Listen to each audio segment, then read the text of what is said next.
आगे हम बात करते हैं स्केलेटन मसल्स के डायग्राम के बारे में बात करते हैं।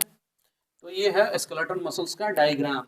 और बात करते हैं इसकी जो होता है मेम्ब्रेन का बात करते हैं। तो स्केलेटन मसल्स के मेम्ब्रेन को हम सार्को सार्को सार्कोलेमा कहते हैं, यानी प्लाज्मा लेमा या सार्कोलेमा इसको कहते हैं। इसके मेम्ब्रेन को हम सार्कोलेमा या प्लाज्मा लेमा कहते हैं।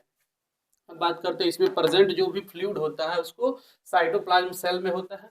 और स्केलेटन मसल्स में बात करते हैं साइटोप्लाज्म को इसको हम सार्कोप्लाज्म कहते हैं। अब बात करते हैं आगे। तो ये जो है ये होता है सार्कोप्लाज्मिक रेटिकुलम, यानी सेल्स में होता है एंडोप्लाज्मिक रेटिकुलम, लेकिन मसल्स का बात करते हैं मसल्स के लिए जो होता है वो है सार्कोप्लाज्मिक रेटिकुलम कहते हैं। और सार्कोप्लाज्मिक रेटिकुलम में जो होता है वो जो होता है उसके दो टाइप होते हैं। एक वो सार्कोप्लाज्मिक रेटिकुलम के द्वारा जो होता है वो एल टिब्यूल और टी टिब्यूल का फॉर्मेशन करता है, जो कि एल टिब्यूल जो होता है वो सेल के अंदर होता है और टी टिब्यूल जो होता है सेल के सरफेस पे होता है। और ये जो होता है कैल्शियम आयन को स्टोरेज करने का कार्य करते हैं। अब बात करते हैं स्केलेटन मसल्स में माइट्रोकाइंडिया को जो सार्कोसोम कहते हैं। माइट्रोकाइंडिया को हम स्केलेटन मसल्स में सार्कोसोम कहते हैं। और आगे अब बात करते हैं हम और न्यूक्लियस का बात करते हैं। तो साइटोस्केलेटन में जो होता है न्यूक्लियस जो होता है एक से ज़्यादा न्यूक्लियस प्रेजेंट होता है, इसलिए जो होता है इसमें मल्टी न्यूक्लिएटेड कंडीशन देखने को मिलता है। उसको सिंसिटियम भी कह सकते हैं।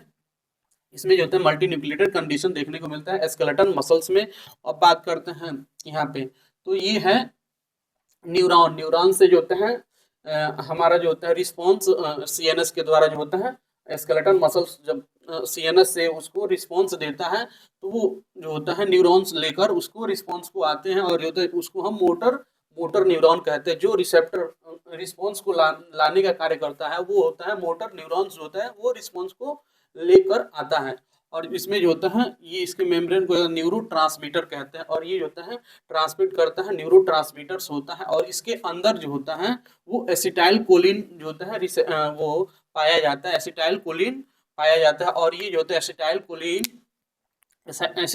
जो होता है एसिटाइल कोलिन रिसेप्टर पर आकर वो अपना रिस्पॉन्स करते हैं। और ये होता है ये टोटल जो है मसल्स है। अब बात करते हैं ये जो है ये न्यूरो मस्कुलर जंक्शन है, जहाँ पे होता है न्यूरॉन अपना रिस्पॉन्स देता है तो उसको हम न्यूरो मस्कुलर जंक्शन कहते हैं, या मोटर इंड प्लेट।